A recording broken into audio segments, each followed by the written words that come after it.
আসসালামু আলাইকুম, আশা করি আপনারা সব অনেক ভালো আছেন। নোকিয়া এন্ট্রি লেভেল বাজেট রেঞ্জে নতুন বেশ কিছু ফোন লঞ্চ করেছে। তার মধ্যে আমার হাতে থাকা এই মোবাইলটার নাম হলো নোকিয়া C32। এই ফোনটার ওভারঅল এক্সপিরিয়েন্স অর্থাৎ আমাদের ইউজ করে কেমন লেগেছে, ভালো খারাপ সব কিছুই আজকের ভিডিওতে আমরা আলোচনা করবো। বাট তার আগে একটা কথা বলে রাখি, হিউম্যান মোবাইল ডিভাইসেস অর্থাৎ HMDর হাত ধরে সেলেক্সটাকে সাথে নিয়ে নোকিয়া মোবাইল কিন্তু এখন বাংলাদেশি ম্যানুফ্যাকচার হচ্ছে এবং সেলেক্সটা হলো বাংলাদেশের নোকিয়ার ন্যাশনাল ডিস্ট্রিবিউটর সহ ম্যানুফ্যাকচারার। সো সেলেক্সটাই আমাদের স্টুডিওতে 3টা নোকিয়া মোবাইল পাঠিয়ে দিয়েছে। তার মধ্যে তো আমরা নোকিয়া C32 নিয়ে আলোচনা করবই, বাট এই C32 অর্থাৎ এই ফোনটা ছাড়া বাকি আরেকটা ফোন হলো C22, আরেকটা হলো C12 Pro। এই দুটো ফোন কেমন প্রাইস রেঞ্জে এসেছে সেটা নিয়ে আমরা ভিডিওর একটু পরে আলোচনা করব। সো দেরি না করে চলুন আমরা C32 নিয়ে রিভিউ ভিডিও শুরু করে ফেলি।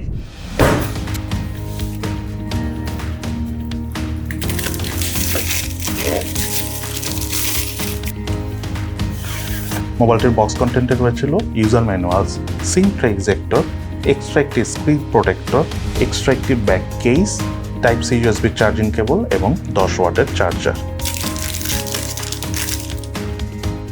এবং নোকিয়া C32 মোবাইলটি। এই মোবাইলটার ডিজাইন এবং আউটলুকের কথা বলতে গেলে ফোনটার ফ্রেমটা হলো প্লাস্টিকের, বাট রেয়ার প্যানেল এবং ডিসপ্লেতে দু জায়গায় রয়েছিল গ্লাসের প্রোটেকশন। তার মধ্যে ডিসপ্লেতে যে গ্লাসের প্রোটেকশনটা রয়েছে এটা গরিলা গ্লাস প্রোটেকশন না হলো স্ক্র্যাচ রেসিস্ট্যান্ট, অর্থাৎ খুব সহজে আপনি এই গ্লাসে স্ক্র্যাচ ফেলতে পারবেন না। তার পাশাপাশি 6.5 ইঞ্চি সাইজের এই ডিসপ্লে সহ মোবাইলটির থিকনেস হলো 8.6 মিলিমিটার এবং ওয়েট হলো 199 গ্রাম। মোবাইলটার স্ট্যান্ডার্ড সাইজ এবং ওভারঅল ওয়েট ডিস্ট্রিবিউশনটা ঠিকঠাক হওয়ার কারণে আমরা সিঙ্গেল হ্যান্ডে এই ফোনটা একদম কমফোর্টেবলভাবেই ইউজ করতে পেরেছি। তার পাশাপাশি আমার হাতে থাকা এই মোবাইলটার কালার ভেরিয়েন্টের নাম হলো অটাম গ্রিন। এই মোবাইলটা কিন্তু আরও একটি কালার ভেরিয়েন্ট রয়েছে, সেটার নাম হলো চারকোল ব্ল্যাক।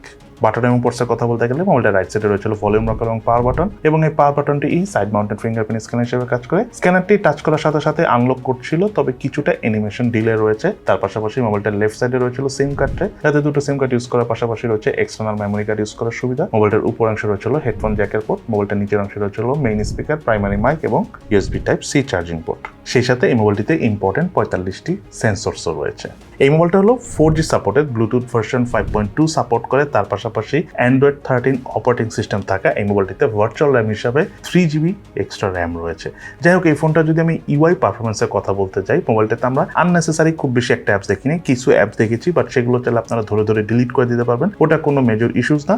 তার পাশাপাশি অনেকগুলো অ্যাপস যখন আমরা একসাথে ব্যাকগ্রাউন্ডে রান করে যখন আমরা ফোনটা ইউজ করতে গেছি তখন কিছুটা স্লো পারফর্ম করেছে, হালকা ল্যাগ দেখা পেয়েছি, বাট ওভারঅল আবার নর্মাল ইউজার ক্ষেত্রে আমরা কোনো ধরনের কোনো ল্যাগিং বা ফ্রেম ড্রপের দেখা পাইনি। তার পাশাপাশি 6.5 ইঞ্চি সাইজের এই মোবাইলটার ডিসপ্লেটি হলো IPS LCD প্যানেলের, যার রেজুলেশন হলো 1600x720 পিক্সেল। সেই সাথে এই মোবাইলটা আমরা আউটডোরে যখন সানলাইট কন্ডিশন ইউজ করেছি খুব একটা লো ব্রাইটনেস জনিত প্রবলেম আমরা ফেস করিনি, তবে একদম দুপুরবেলা ইউজ করার সময় কিছুটা লো ব্রাইটনেস জনিত প্রবলেম মনে হচ্ছে, তবে সেটা বাজেট বিবেচনায় এই ফোন হিসাবে আবার ঠিকঠাকই আছে।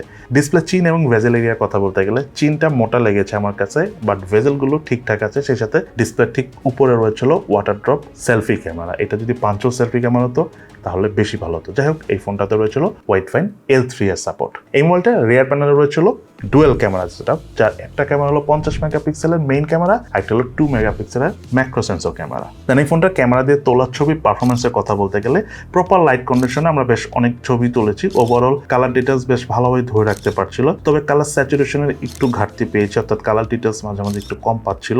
তবে ওভারঅল যখন প্রপার লাইট পাচ্ছিল তখন আবার ভালোই ছবি ক্যাপচার করছিল, স্পেশালি পোর্ট্রেট মোডে ডাইনামিক রেঞ্জটা বেশ ভালোভাবে ধরতে পারছিল। এজ ডিটেকশন আমি মনে করি ওভারঅল এই বাজেট বিবেচনা ফোন হিসাবে ঠিকঠাক আছে। দেন এই ফোনটা দিয়ে হাইস্ট 1080p 30fps এ ভিডিও শুট করা যায়। ভিডিও পারফরমেন্স আমার বাজেট বিবেচনা ফোন হিসাবে ওকে লেভেলের লেগেছে। দেন এই ফোনটাতে রয়েছিল 8 মেগাপিক্সেলের সেলফি ক্যামেরা, এবং সেলফি ক্যামেরার পারফরমেন্সের কথা বলতে গেলে আমরা যখন ডে লাইট কন্ডিশনে আউটডোরের ছবি তুলেছি যথেষ্ট ভালো ছবি উঠে, কালার ডিটেলস কালার টোন খুব নাইসলি ধরে রাখতে পারছিল, পোর্ট্রেট মোডে ডাইনামিক রেঞ্জটাও ঠিকঠাক মতো কভার করছিল। ইনফ্যাক্ট এজ ডিটেকশনও এই বাজেট বিবেচনা ফোন হিসাবে যথেষ্ট ভালো লেগেছে। সেই সাথে এই ফোনটাতে ক্যামেরা টু API সাপোর্ট নেই, সো আপনি চাইলে ইন ফিউচারে মোবাইলটাতে ম্যানুয়াল ক্যামেরা অর্থাৎ GCAM ইউজ করতে পারবেন না। দেন এই ফোনটার স্পিকার পারফরমেন্সের কথা বলতে গেলে আমরা 100% ভলিউম দিয়ে ফোনটার স্পিকারের সাউন্ড শুনেছি, কোনো ধরনের কোনো ডিস্টরশনের দেখা পাইনি। বাজেট হিসাবে যেই বাজেটে এই ফোনটা পাওয়া যাচ্ছে সেই বাজেট বিবেচনায় এই ফোনটার সাউন্ডের ক্ল্যারিটিনেসও যথেষ্ট ভালো ছিল, সাউন্ডের বেসও আমাদের কাছে ঠিকঠাকই লেগেছে। এই মোবাইলটাতে রয়েছিল 5000 mAh ব্যাটারি এবং সাথে রয়েছিল 10 ওয়াটের চার্জারটা 18 ওয়াট হলে বেশি ভালো হতো, তবে 10 ওয়াটের চার্জার দিয়ে এই ফোনটা আমাদের সম্পূর্ণ চার্জ করতে অ্যারাউন্ড 3.5 ঘন্টা থেকে 2.5 ঘন্টার মতো সময় লেগেছে।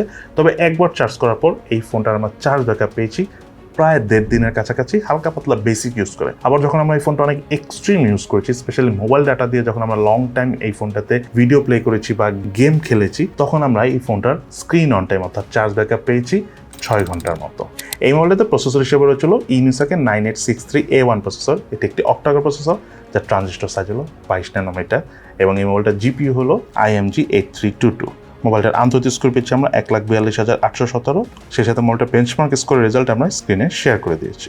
এই ফোনটার গেমিং পারফরমেন্সের কথা বলতে গেলে আমরা বেশ বড় সড়ো গেমসগুলো এই ফোনে আসলে খুব একটা রান করে দেখি নাই, আর অ্যাকচুয়ালি অনেক হেভি গেমিং ফোনও না এটা, বাট টুকটাক গেমস প্লে করা যায়। যেমন আমরা অ্যাশফানান গেমসটা খেলেছি, যথেষ্ট ভালোই গেম প্লে করা যায়, কালার টোনটাও যথেষ্ট ভালো পাচ্ছিল। তার পাশাপাশি এই ফোনটা দিয়ে আমরা ফুটবল গেমসটা খেলেছি, সেটাও যথেষ্ট নাইসলি প্লে করা যায়। দেন এই ফোনটার প্রাইসের কথা বলতে গেলে বাংলাদেশ মার্কেটে এই মোবাইলটা একটা ভেরিয়েন্টই পাওয়া যায়, সেটা হলো 4GB RAM 64GB storage variant, যার র্যামের টাইপ LPDDR4H, স্টোরেজ টাইপ হলো eMMC 5.1। আর Nokia C22 অর্থাৎ এই ফোনটার প্রাইস হলো 3GB RAM 64GB storage variant দিয়ে 9,999 টাকা। সেই সাথে Nokia C12 Pro এই ফোনটার প্রাইস হলো 2GB RAM 64GB storage variant দিয়ে 8,999 টাকা। এবার শুনে আমরা দেখে নিই এই Nokia C32 এই ফোনটা ইউজ করতে যে আমাদের ওভারঅল কি কি জিনিস ভালো লেগেছে এবং কি কি জিনিস ভালো লাগেনি। প্রথমে যদি আমাদের ভালো না লাগার কথাগুলো বলি, তাহলে সেটা হলো এই ফোনটার সাথে 10 ওয়াটের জায়গায় যদি 18 ওয়াটের চার্জার দিত তাহলে বেশি ভালো হতো। তার পাশাপাশি ডিসপ্লের উপরে দিকে যেই নচ সেলফি ক্যামেরাটা রয়েছে, এটা পরিবর্তে যদি 500 সেলফি ক্যামেরা দিত তাহলে বেশি ভালো হতো। আর সব থেকে বড় কথা, বাজেট বিবেচনায় এই ফোনটা যদি ইউনিসকের অন্য কোনো প্রসেসর ইউজ করা হতো কম ন্যানোমিটারের, তাহলে আমরা আরেকটু ভালো পারফরমেন্স পেতাম। যাই হোক, এই ফোনটার কিন্তু আবার বেশ কিছু ভালো দিকও রয়েছে। তার মধ্যে নাম্বার 1 হলো এই ফোনটাতে কিন্তু IP52 সার্টিফিকেশন রয়েছে, অর্থাৎ টুকটাক ধুলাবালি চিটাফাটা পানি লাগলেও কিছু হবে না। এবং ডিসপ্লেতে কিন্তু স্ক্র্যাচ রেসিস্ট্যান্ট গ্লাস রয়েছে, অর্থাৎ খুব ইজিলি স্ক্র্যাচ পড়ে যাবে না। তার পাশাপাশি ফোনের ডিসপ্লের কালার কোয়ালিটি কিন্তু যথেষ্ট ভালো। আমরা যখন ভিডিও দেখেছি আমাদের কাছে মিডিয়া কনজিউম করে খুবই ভালো লেগেছে, এবং স্পিকারের সাউন্ডের কোয়ালিটিও কিন্তু অনেক ভালো, এবং ফোনটাতে আননেসেসারি অ্যাপস না থাকার কারণে বেশ ক্লিন একটা ফিল পাওয়া যায় ফোনটা ইউজ করার সময়।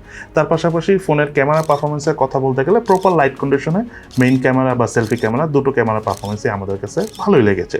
এবং একটা বিষয় হলো এই ফোনটার চার্জ ব্যাকআপটাও খুবই ভালো। সো সব কথা শেষ কথা, কারা আসলে এই ফোনটা কিনবেন? যারা নর্মালি লং টাইম একটা ফোন কমফোর্টেবল ভাবে ইউজ করতে চাচ্ছেন, হয়তো বা খুব একটা আপনি গেমিং করেন না, হালকা পাতলা ফটোগ্রাফি করেন, তারা চাইলে 14-15 হাজার টাকা বাজেট রেঞ্জে অফিসিয়ালি Nokia C32 এই ফোনটা কিনতে পারেন। সো এই তাহলে আমাদের আজকের ভিডিও কেমন লাগলো Nokia C32 এই ফোনটি আপনাদের কাছে, সেটা কিন্তু অবশ্যই ভিডিও নিচে কমেন্টস করে জানাবেন। সবাই ভালো থাকেন, সুস্থ থাকেন, ইনশাআল্লাহ দেখা হবে ফিউচারে।